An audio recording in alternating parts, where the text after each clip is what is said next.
News NTNS channel ప్రతిక్షణం ప్రజల కోసం పోరాడే ఛానల్. News NTNS channel.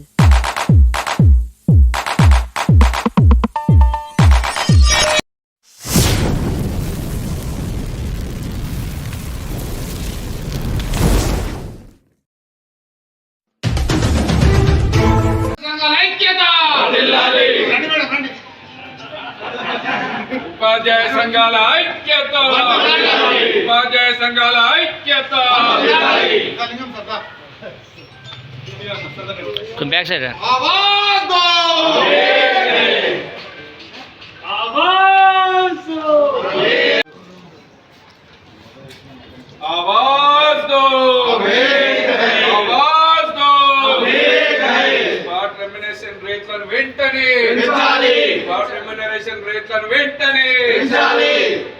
కుటుంబ సర్వే చేసినటువంటి బకాయిలు వెంటనే చెల్లించాలి, కుటుంబ సర్వే చేసినటువంటి బకాయిలు వెంటనే చెల్లించాలి. ఆవాజ్ దో. అనేక్ హై, వర్ధిల్లాలి ఉపాధ్యాయుల ఐక్యత, వర్ధిల్లాలి, వర్ధిల్లాలి, వర్ధిల్లాలి ఉపాధ్యాయుల ఐక్యత, వర్ధిల్లాలి, వర్ధిల్లాలి. టీటీజేఏసీ, యూఎస్పీఎస్, జాక్టో ఈ మూడు ఉపాధ్యాయ సంఘాలు అంటే ఉపాధ్యాయ జాక్టోలు ఇవి.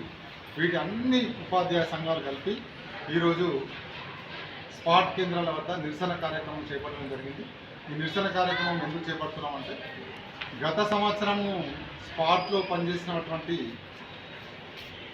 ఉపాధ్యాయులకు, ఎన్యూమరేటర్లకు అందరికి కూడా ఎగ్జామినర్లు అందరికి కూడా 85% మాత్రమే ప్రభుత్వం చెల్లించింది. మరి ప్రతి సంవత్సరం అంతకుముందు కూడా 90% ఇచ్చింది. అంటే ప్రతి సంవత్సరం 10%, 15% కోత విధిస్తూ మరి ఉపాధ్యాయులు ఎవరైతే ఉపాధ్యాయులు ఎగ్జామినర్లుగా ఇక్కడ పనిచేస్తున్నారో వారు నిరుత్సాహపడుతున్నారు. మళ్ళీ వచ్చే సంవత్సరం మళ్ళీ మేము చేయాలంటే కూడా చేస్తారు. ఈ డబ్బులు కూడా ఎట్లా అంటే పోయిన సంవత్సరం చేస్తే ఈ సంవత్సరం వస్తుంది, మళ్ళీ ఈ సంవత్సరం చేస్తే ఎప్పుడు వస్తాయో అన్న దాంతో ఎగ్జామినర్గా రావడానికి ఎవరు ఇష్టపడతలేరు.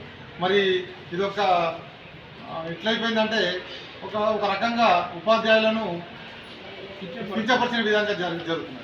మరి ఇట్లా కించపరిచే విధంగా జరిగినప్పుడు మరి ఉపాధ్యాయులు ఏ విధంగా పనిచేస్తాం?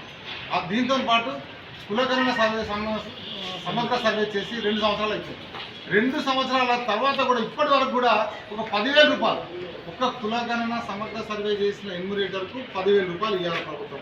ఆ 10,000 రూపాయలు ఇవ్వడానికి కూడా ఇన్ని రోజులు పడితే మనం ఏ అర్థం చెప్పుకోవాలి?